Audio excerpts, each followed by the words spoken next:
Planning a wedding shouldn't feel overwhelming. The Knot brings everything together in one place. Vendors who get your vibe, a custom planning checklist, guest list tools, and a free wedding website that syncs with it all. So instead of juggling a dozen apps and spreadsheets, you can actually enjoy getting married. Get started at theknot.com/audio. The Knot. Let's plan your wedding together. Hello everyone, and welcome to another episode of True Crime with Caitlyn. Today I'm going to tell you about the case of a young couple who, after a night out, headed to a lover's lane for some alone time and some privacy, only to be murdered in one of the most sadistic cases that police had ever seen. This is the murders of Cheryl Henry and Andy Atkinson.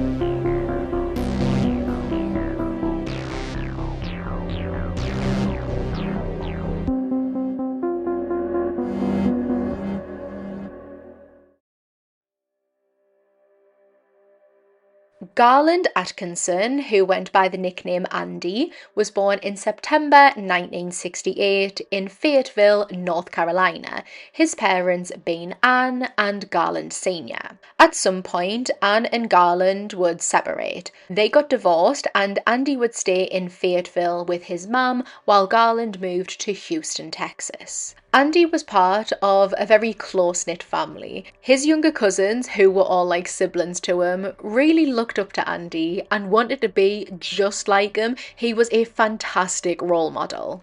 Andy was described as a sweet soul and a country boy through and through.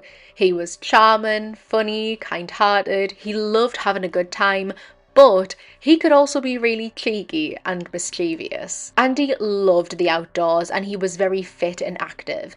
If they went to the beach, he was like a fish in the sea with how much of a good swimmer he was. He rode bikes, he skateboarded, and he played American football for his high school team. Andy attended Terry Sanford High, where he was a popular student and, according to his cousin, a bit of a ladies' man. He was very conventionally attractive. He had blonde hair, bright striking blue eyes, straight white teeth, and golden glowy tanned skin.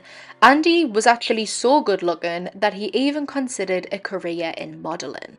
Following graduating high school, Andy attended Campbell University while juggling part-time jobs here and there while he was deciding what he wanted to do, what direction he wanted to go in his life. Eventually, as so many young people do, Andy decided that he was ready for a change of scenery, a different daily life, and he wanted to get out there and explore a big city. He had recently broken up with a girlfriend. She moved to Florida. So for Andy, he felt like there was nothing really holding him back. There was nothing keeping him there in North Carolina. This is when he decided to make the move to Houston.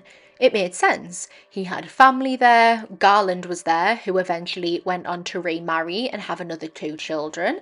His grandmother was there too, and so Andy decided that he was going to move in with her. Anne, who was still in North Carolina and stayed there, didn't take the news of the move necessarily well. She was apprehensive about her son, her only child, moving over 1,000 miles and 3 states away, but she couldn't convince him to stay. Andy made the move and eventually found himself a job working within a gym. Here he made friends with another man who introduced Andy to his girlfriend, who then introduced Andy to her friend, Cheryl Henry. Cheryl Lynn Henry was born on the 24th of October 1967, her parents being Barbara and Robert. Cheryl was the oldest and had 5 younger siblings, 2 of whom were actually twins. She was the epitome of the cool older sister. She was funny, carefree, spontaneous. She loved going out partying and enjoying herself, having a good time. She spent quality time with her friends, and they loved just getting in the car, cruising about Houston, listening to some music, talking, telling each other the gossip. Cheryl specifically really liked the band AC/DC. Cheryl was the best sister to all of her siblings, but she was particularly close with her younger sister, Shane. There was only 3 years between them, so they weren't just sisters, they were best friends too. In 1990, Cheryl's life was about to completely change. She had gotten herself a new job at an eye doctor's, which is not the same as an optician. She had started college. The job at the eye doctor's was something that she was doing while she was home, and she and Shane excitedly just put down a deposit on an apartment that they were going to move in together. I remember getting me first big girl full-time job and moving out of the house and feeling so excited for my first taste of independence and freedom and proper adult life, and I imagine that is exactly how Cheryl and Shane were feeling. The sisters had been getting so excited for their move. They were deciding what furniture they were going to get, how they were going to decorate each of the rooms, and everything like that. It was a really, really exciting time. Upon Andy and Cheryl's first meeting, they got on like a house on fire. There was an immediate spark, and they really, really liked each other. Cheryl would tell Shane all of the details about their meeting, and just by the way that Cheryl was talking about Andy and expressing her likeness towards him, Shane could really tell just how much Cheryl did like Andy. Shane would describe it as being like puppy love, and she thought that that was really cute. This feeling wasn't a one-sided one either. Andy felt the same way about Cheryl, and soon they were dating, completely smitten with one another. On the 23rd of August 1990, 21-year-old Andy and 22-year-old Cheryl were planning on going out on like a double, triple date type thing. They were going to meet up with one of Cheryl's friends, Gretchen. Her boyfriend was coming out, and Shane was tagging along too. Gretchen and her boyfriend ended up dropping out for whatever reason, so they didn't end up going out, which meant that the trio of Cheryl, Shane and Andy all headed out together. Andy would drive the girls around that night in his white Honda, and they eventually made their way to a club or bar which was named Bayou Mama. This was the it place at the time. Everyone went here, but now it's not a thing anymore. As far as I could see, it's actually been replaced by a block of flats called the Fields Woodlake Square. After a couple of hours, Shane decided to call it a night. She had work the next day, and she didn't want to intrude on Cheryl and Andy for too long. They were a couple, and so probably deserved some alone time together. The couple was seen by witnesses leaving the club at around about 10:45 p.m. Around this same time, Andy's mother Anne, over 1,000 miles away, is sat with a friend when she's overcome with this really uncomfortable, unnerving feeling. She felt in her gut her mother's instinct screaming out to her, telling her that something wasn't right. Andy's move to Houston didn't sit right with her from the off, but this gut feeling that she was having, she simply could not ignore. Anne told herself that come tomorrow, she would get in touch with Andy and she would convince him, she would bring him home, but she would never get that chance. After leaving Bayou Mama at 10:45 p.m, Cheryl Henry and Andy Atkinson were never seen alive again. Well, the holidays have come and gone once again, but if you've forgotten to get that special someone in your life a gift, well, Mint Mobile is extending their holiday offer of half off unlimited wireless. So here's the idea. You get it now, you call it an early present for next year. What do you have to lose? Give it a try at mintmobile.com/switch.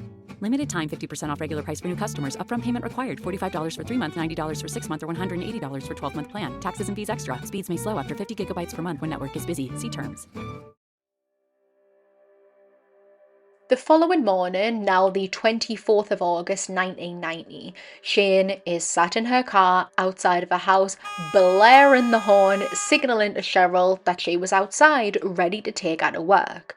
Shane sat for a period of time, but when Cheryl didn't come running out, Shane eventually left as she had to get herself to work. She probably didn't really think anything of this initially. She knew that Cheryl had been out the night before, so maybe she had slept in. The original plan for that night was that Cheryl was supposed to have went back to Gretchen's house after the night out, but did that still happen because Gretchen ended up staying in?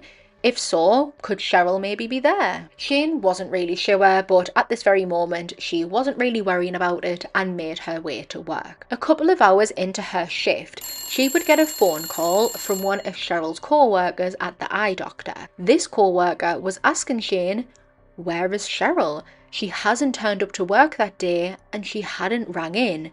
She was AWOL." This was concerning. Cheryl had only just got that job. It was a full-time position and it wasn't like her to just not show up, especially when the sisters were only 2 weeks away from moving out, so they needed all of the money that they could get. Shane ended up ringing Gretchen to ask her if Cheryl had ended up at her house, which Gretchen said that she hadn't. She wondered if Cheryl might have just been spontaneous, gotten lost in the moment with Andy and had went off for a night away or was somewhere on an adventure with him, like at the beach or something along those lines. But as the hours ticked on and Shane's shift at work eventually finished with no signs of Cheryl, that possibility, that small hope, began to shrivel away. As soon as she arrived at home, Cheryl shared her concern with her mum Barbara and her stepdad Dan, both of whom immediately shared the concern, and they contacted the police to report Cheryl missing. They weren't going to sit around and wait for the officers to arrive though. They went out boots to the ground looking for Cheryl, for Andy, for his car, hoping that they would find her somewhere, there would be some explanation, but they had no luck. The first clue that they got was when the phone inside of the Henry house began to ring. Barbara answered, and on the other end was a security guard. He said that he had discovered a car. Inside of the car was a woman's handbag, and this phone number was inside of it. He described the car, he described the bag, and the family realised that was Andy's car, that was Cheryl's bag. Quickly, the family descended on where the car was found. The white Honda, which again was Andy's car, was found just off Enclave Parkway in West Houston. At the time, it was a very quiet, private, desolate area. There was a smallish road or cul-de-sac. Directly opposite that was an open field, which eventually turned into a stretch of woodland. Because of the remoteness and the privacy this area offered, it was a hot spot for young couples who would go there to see each other in privacy with no one around. It was a lover's lane. This security guard would patrol around that area because it was near like an office building or something like that. And because it was a lover's lane, it wasn't unusual for him to see cars parked there late at night, but usually they didn't hang around long. The security guard had noticed the white Honda a couple of hours earlier and then went about his business. However, when he returned 3 hours later to see that the car hadn't moved, that's when he decided to investigate. This was unusual. The car still had the keys in the ignition, it was switched on, so the car's battery had actually died. The windows were rolled down and the seats were pushed back. Inside of the car were a woman's pair of shoes, some cash, and surrounding the car there were cigarette butts which had lipstick stains on them, consistent with the lipstick that Cheryl had been wearing. When the family arrived, they noticed something haunting that the security guard had missed. On the driver's side, Andy's side, there was blood on the inside of the car, seeping down the door frame and on the side of the seat. Chillingly, on the passenger side where Cheryl would have been sat, the sun visor was pulled down and almost off, as if she had tried to hold on to it as she was being forcefully dragged out of the car. After this haunting discovery, Shane sprinted to the nearby building to call the police, who actually took so long to arrive that she had to go back and ring them again, stressing how important this was.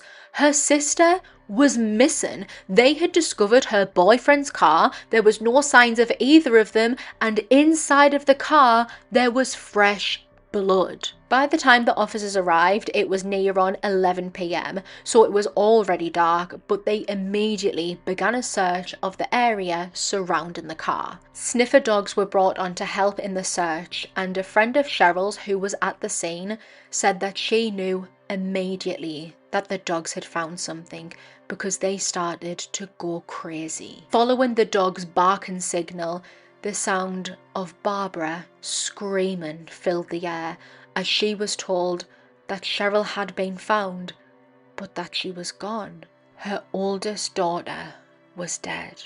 Barbara had to be basically restrained by police because just on instinct, she needed to be with Cheryl. She was her mother. She had to see her. She had to go to her. Barbara later said in an interview that she believed, quote, "I know if they had let me go to Cheryl, I would have breathed into her and she'd be alive." What the sniffer dogs discovered was the scene of a murder that officers would describe as the most sadistic that they had ever seen. 22-year-old Cheryl Henry was found only around 200 yards away from the car, just over the field and into the tree line. She was found partially covered with some slats of wood from a broken fence. She was laid face down with her hands bound behind her back with some rope, and she was naked. Cheryl had 3 separate wounds to her neck, which were described as jagged, as if she had tried to move or fight off her attacker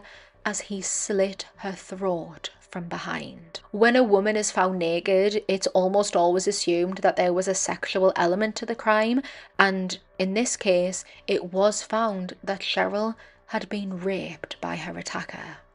Her beautiful bluish turquoise dress that she had been wearing was discarded nearby her body, and that told the investigators that whoever had done this had physically cut off Cheryl's dress with the knife that they would later use to take her life. Nearby her body was a $20 note that looked like it had just been chucked there, and eerily dangling from the tree above her was some deflated balloons. It's unclear if the balloons were actually connected to Cheryl's murder or if they just so happened to be there, but I can imagine the scene was incredibly eerie seeing that. In so many cases, there are things that you learn that just make you go, what? And in this case, this is what that is for me. So nearby Cheryl's body, there was a golf club and some golf balls.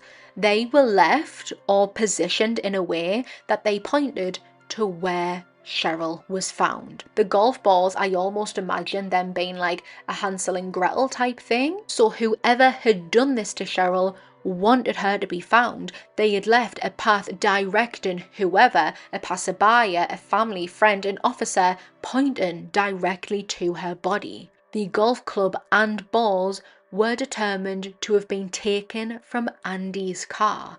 They belonged to Andy. The scene indicated a lot to the detectives. It really spoke to them. Being murdered with a knife is such a ferocious way. Like, getting your throat slit is very personal and angry. So could this person have known Cheryl and been angry with her? Regarding that random $20 note, there were rumours circulating that Cheryl had once worked as an exotic or topless dancer, but those were literally rumours. Her family stated that she was not working as an exotic dancer, she was working at the eye doctor's that summer. But if it was a rumour around the local area, could the attacker have thrown money at Cheryl after raping and murdering her just to degrade her, to taunt her, to embarrass her? The fact that she was partially covered or hidden with the wooden slats also indicated that this could have been a personal attack. The murderer didn't want to look at what they had done, but they didn't want Cheryl going unfound, hence the golf club and the golf balls. Following the discovery of Cheryl's body, the urgency to try and find Andy heightened. He was the last person that Cheryl was with. Did he know what happened to her? Did he know who done this? Could he be responsible? Or could he be in danger too? Because the officers dragged their heels getting to the scene in the first place, by the time Cheryl's body was discovered, it was way too dark to continue searching further for Andy. There was only so much ground that they were able to cover with the use of torches, and they worried that they might miss something important simply because it was pitch black and they couldn't see. So the decision was made to wait until the morning to continue the search. Garland made his way to Lover's Lane and had learned the devastating news about Cheryl, so of course he was worried sick about his own son. One officer on the scene promised Garland that he would be out first thing in the morning searching for Andy, and he kept that promise. At the first glimmer of sunlight, this police officer was out in the woods searching. Up to just 150 yards away from Cheryl, 21-year-old Andy Atkinson was found. He was sat up against a tree which he had been restrained to with some rope. His hands were tied behind his back with some of that same rope, and his throat had been slit so deeply that he was almost decapitated. It was theorized that he was somehow overpowered or intimidated. Maybe he had been taken by gunpoint to the tree where he was restrained. That Andy was marched there, tied up, and forced to listen as Cheryl was raped and murdered, as he's sitting filling with fear, terror and dread, knowing that he's next, knowing what was coming. The theory was that after leaving Bayou Mama, Andy drove himself and Cheryl to Lover's Lane for some one-on-one time together. They both still lived at home, Cheryl with her parents, Andy with his nana, and they weren't ready to end the night. They wanted to spend some more time together, just the two of them. Andy kept his car turned on to listen to some music as he and Cheryl were chatting. The amount of cigarette butts, I believe, indicated that they had been there for some time. Dependent on who you listen to, there are some different theories floating about the perpetrator, about how many there were. Could it really be possible for one singular man to intimidate and overpower two other young fit people, one of them who was also a man? I guess it's possible if the attacker was armed and used the threat of a gun to make Cheryl and Andy submit, but could he have really gone out of his way to tie up Andy and ensure that Cheryl didn't make a run for it while he was busy or distracted while he was doing this? I guess that anything is possible, but some people think that there must have been 2 or even 3 people involved in the murders. Anne, who had had that terrifying premonition on the evening of her son's murder, actually had a vision that there were 3 people involved. I tried to dig more about what the theory was behind the blood being found inside of the car, because as far as I saw in my research, I couldn't find anything, and that was such a glaring question for me because, again, as far as I could find, the only injury reported on Andy was the fatal wound to his neck. So where did that blood come from on the driver's side of the car? Yes, it's likely, and it's believed that it came from the initial attack, from the beginning of what was about to happen. But what do they think happened? Motive is also a grey area here too. Of course, sexual is up there because of the rape of Cheryl, but the crime, the murders were so animalistic that it appeared that the perpetrator was angry at the victims. He was violent, he was evil. Was his motive purely sexual, or was there more to it?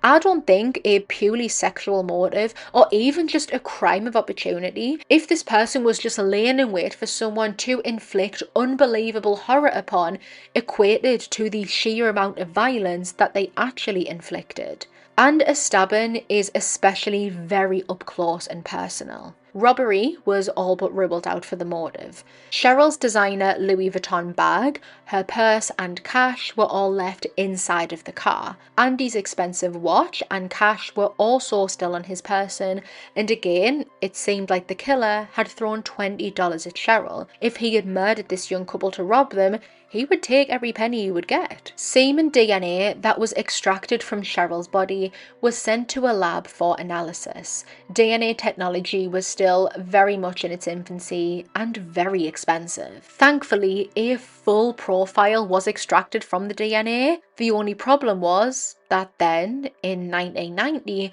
the Combined DNA Index System, known as CODIS, was just an idea that was also in its infancy. So the Houston police had this profile, but no database to upload it to. So all that they could do was directly compare DNA samples. A profile of the perpetrator was created, and it said that the man was likely in his 20s, that he knew the victims, he probably would have been interviewed by the police during their investigation, and that he was a low achiever. Throughout talking to the people closest to Cheryl and Andy, no one could come up with a single person who would want to do this to them, or even a reason why. They were both really well liked, and it was unthinkable that someone could do something so barbaric to two very innocent people. Detectives started looking into two of Cheryl's former boyfriends, because they're the most obvious people to look into, and both of them had acted suspicious following the murder. One of the exes, the very next day, so this would have been the day that Cheryl and Andy were found, he just randomly decided to leave the country. He flew to St. Lucia completely spontaneously, unplanned, and without rhyme or reason. Why?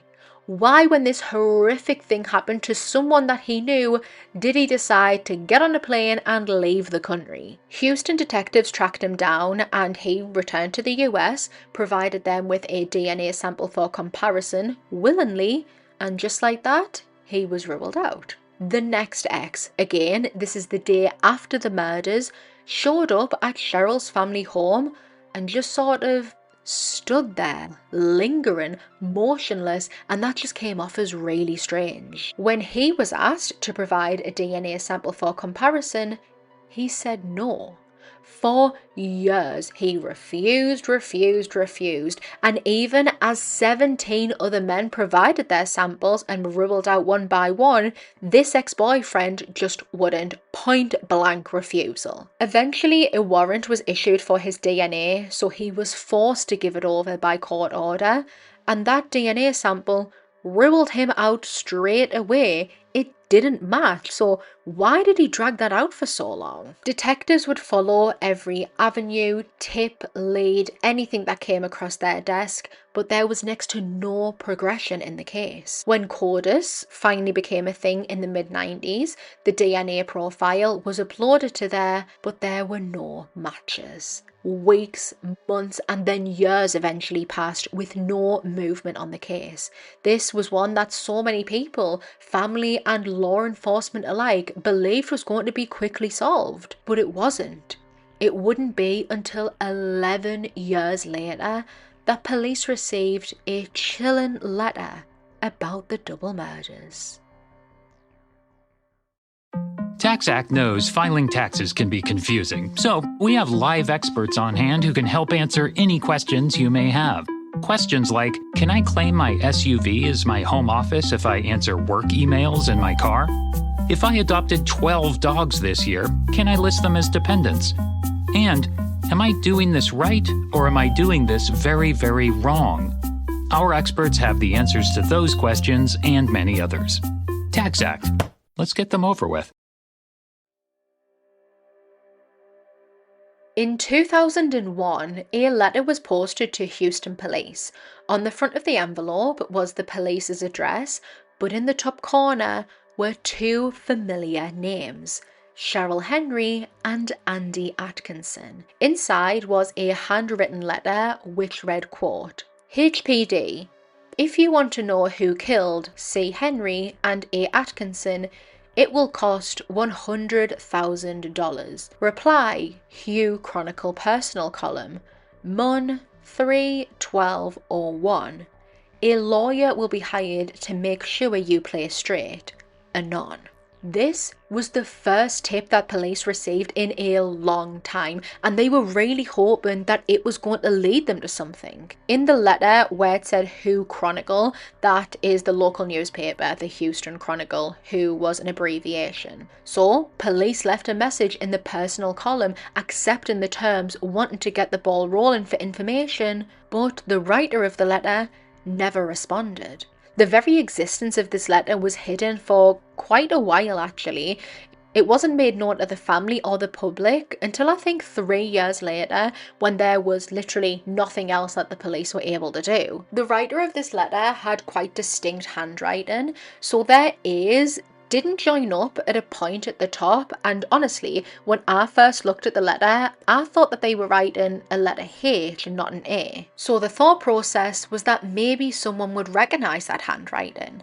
I have uploaded a picture of this letter over on the Instagram at TrueCrimeCaitlyn, where you can go and have a look at it for yourself. Police tried lifting fingerprints and DNA off of the envelope and the letter, but to no avail. All that they were really able to learn from it was that it was sent from Houston. A local person had posted it. Unfortunately, once again, the case would stall for another number of years. In 2007, a detective got a phone call that he started to think he would never get.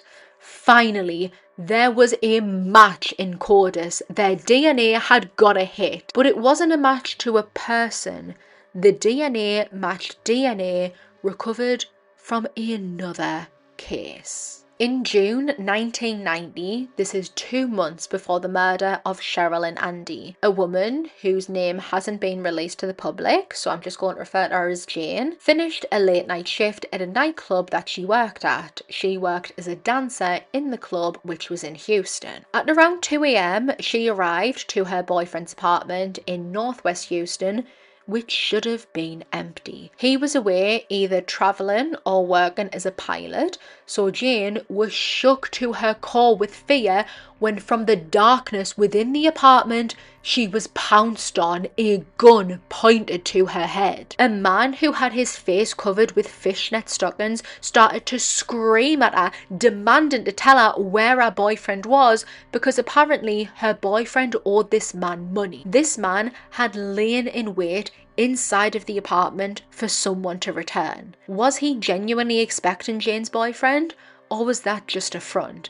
This wasn't her home, it was her boyfriend's apartment, so maybe her arriving instead of him was unexpected. Or maybe not, this man could have been stalking her for all we know. This intruder would restrain Jane, tying her hands behind her back with duct tape, and then used that very same duct tape to cover her mouth. He placed a bag over her head and then raped her at gunpoint. After the rape, he would force Jane onto the floor where he threatened her, telling her not to move, and she stayed there for a good amount of time in sheer fear. She didn't know if the man had left or if he was waiting outside of the door ready to shoot her if she tried to stand up. Finally, probably still full of terror, Jane bravely got up and went to the phone, only to find that it had been disconnected. $250 was also stolen from her purse. Jane was finally able to contact the police, who took her to the hospital where a rape kit was performed on her,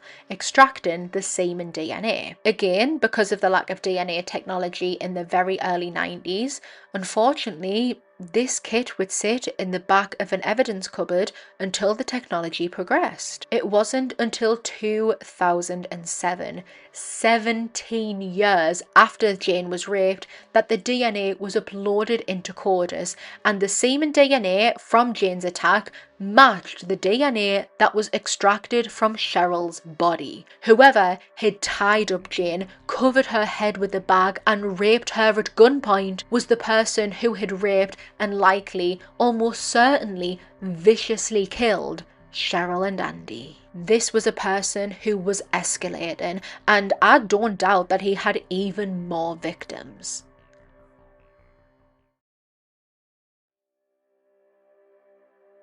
Jane was tracked down by the police and spoken to by the officers. She still vividly remembered details about the man who attacked her, and so she sat down with a sketch artist to create a composite. The man was around 6 feet tall and 180 pounds. He was in his late 20s or maybe early 30s. He had black hair and brown eyes, olive-toned skin. He wore the fishnets over his face, gloves on his hands, which would explain the lack of fingerprints across the crime scenes, along with black clothing, which Jane thought could have resembled the uniform of a security guard. Now, straight away, my brain made the connection. It was a security guard who just so happened to discover Andy's car, so I thought that had to mean something. But the security guard who discovered the car was one of the very first men to be ruled out. He provided his DNA for comparison and it didn't match. Aside from the matching DNA, there was actually another thing that linked Jane to Cheryl and Andy. Jane, who again worked as a dancer in a club, had at one time worked for Garland Atkinson. I guess he must have been involved in the club scene somehow, because occasionally Andy worked as a bouncer and Cheryl, for a short amount of time, worked inside of a club too. She either cleaned tables or worked behind the bar. So was that the connection? Did the killer know all of them from the club scene, or was this purely coincidence? Unfortunately, despite this match tying the cases together, police still have no idea who committed the horrific crimes. In the very recent years, familial DNA has been unable to help progress the case any further. No one related to the perpetrator has been in trouble with the law or even done like a 23andMe test. This is where the case still stands today. It is a case that I think is totally solvable. Police just need a name and someone to compare the DNA sample to. This year, 2026, Cheryl should have been turning 59 and Andy 58.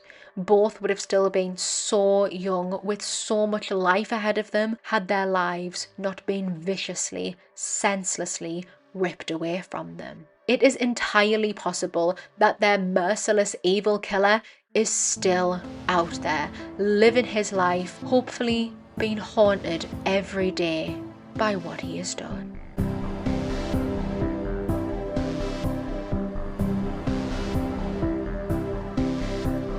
Thank you for joining me for today's episode. Don't forget to follow the podcast so that you never miss a new upload. You can find photos and updates over on the Instagram at TrueCrimeCaitlyn. I appreciate you for being here and I'll catch you all on the next one.